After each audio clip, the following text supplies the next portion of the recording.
¿Cuánto tiempo se han tomado para dar respuesta a lo que desde hace años se sabe del secuestro, tortura, crímenes y desapariciones de nuestros hermanos centroamericanos?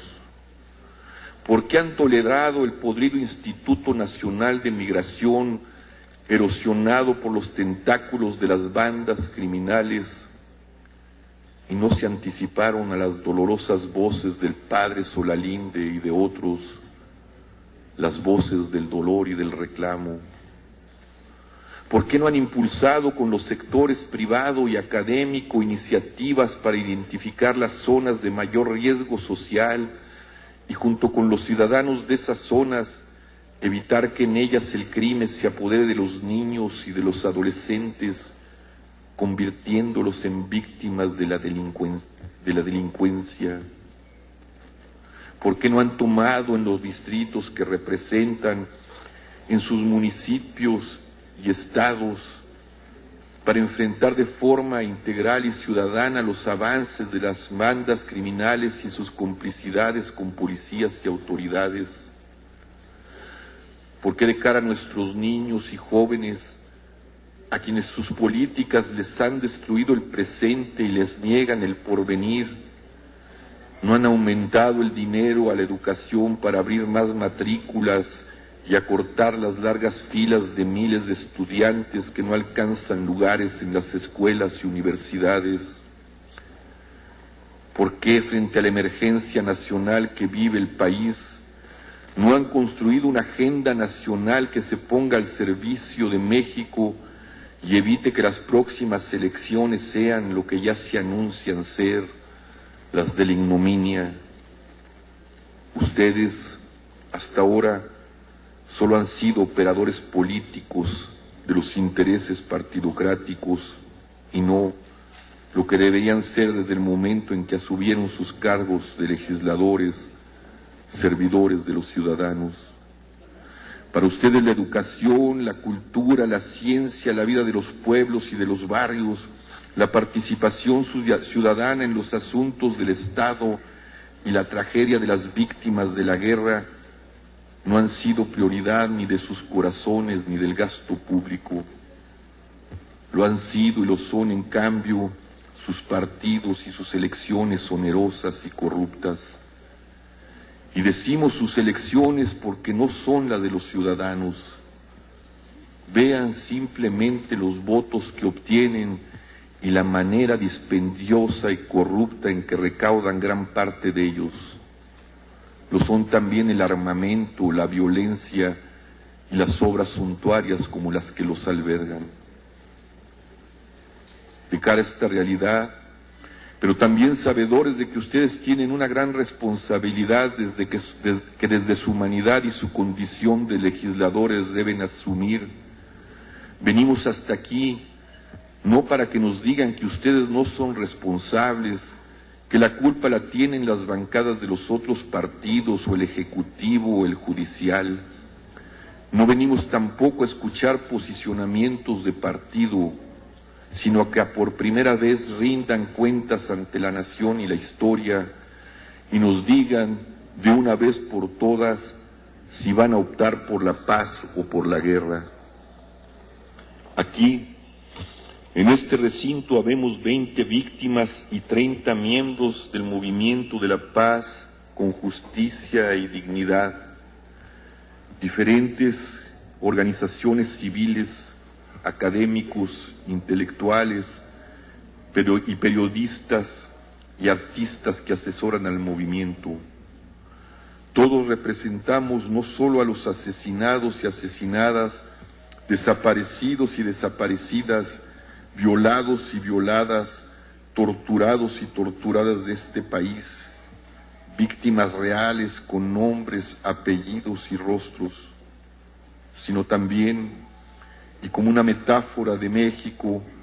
a otras millones de víctimas, los destrozados por una equivocada política económica,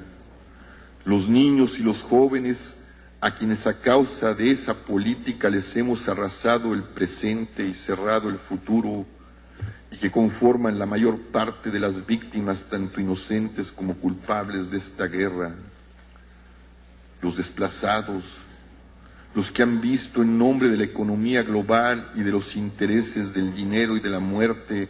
arrasados sus territorios, sus familias, sus relaciones de soporte mutuo y han sido arrojados al desempleo, a la mendicidad, a la marginación y al abandono. Los ciudadanos todos que a causa de esa economía hemos visto destrozado nuestro aire, nuestra agua, nuestros árboles, nuestra naturaleza. En nombre de ellos y de la justicia que reclamamos, en nombre también de esta corresponsabilidad que tienen ustedes en esta guerra y en estos dolores, venimos, en primer lugar, a que reconozcan ustedes también su deuda como representantes del pueblo y pidan perdón a las víctimas y a toda la nación que no han defendido ni representado con dignidad. En segundo lugar, a que detengan la ley de seguridad nacional que pretenden aprobar y la sustituyan por otra trabajada junto con los ciudadanos. La ley que pretenden aprobar vulnera las libertades y los derechos civiles descritos en la Constitución y confirma el oprobio de controlar la corrupción y la ineficiencia de las instituciones con la imposición de un Estado militar y policíaco. No podemos permitir que la democracia claudique frente al autoritarismo ni frente al caos, y en consecuencia tampoco podemos permitir que la paz se rinda ante la guerra para conservar la partidocracia y las prebendas que traicionan a la patria. Los caminos que al lado de los ciudadanos, los conminamos a que al lado de los ciudadanos emprendan el camino de la paz, reconociendo su error y no convirtiendo en norma lo que a todas luces ha sido un grave desacierto. Por ello pugnamos por una ley de seguridad que tenga como principio garantizar la seguridad humana y el respeto irrestricto a las libertades civiles y a los derechos humanos. Una ley de seguridad que entienda la seguridad desde una perspectiva ciudadana e integral, que tome en cuenta no solo la realidad y la opinión de las comunidades, sino también que realice acciones de protección social y atienda con intensidad a los grupos más vulnerados por la violencia y la cooptación del crimen: jóvenes, mujeres, migrantes, campesinos, desempleados, marginados urbanos y adictos. Se equivocan los que piensan que la guerra de hoy nos conducirá a la tranquilidad de mañana, los que creen que esta guerra se ha llevado a miles de nuestros hijos debe de durar más años. Ninguna guerra en función de abstracciones puede compensar la muerte de ninguno de nuestros hijos. Como decía Gandhi, no hay camino para la paz. La paz es el camino. Y por ello reclamamos una ley de seguridad que establezca las condiciones para ella. Una ley, como decimos, para la paz con justicia y dignidad, y no la que se ha impulsado desde el Ejecutivo, que pretende institucionalizar la guerra, que multiplicará las víctimas y el sufrimiento, y que de ser aprobada por ustedes será un franco retroceso en el ejercicio de las libertades y de los derechos humanos en nuestro país. Una ley de seguridad que contemple además el diseño de estrategias alternativas y ciudadanas que, con el apoyo del Estado y en acuerdo con las necesidades de cada lugar,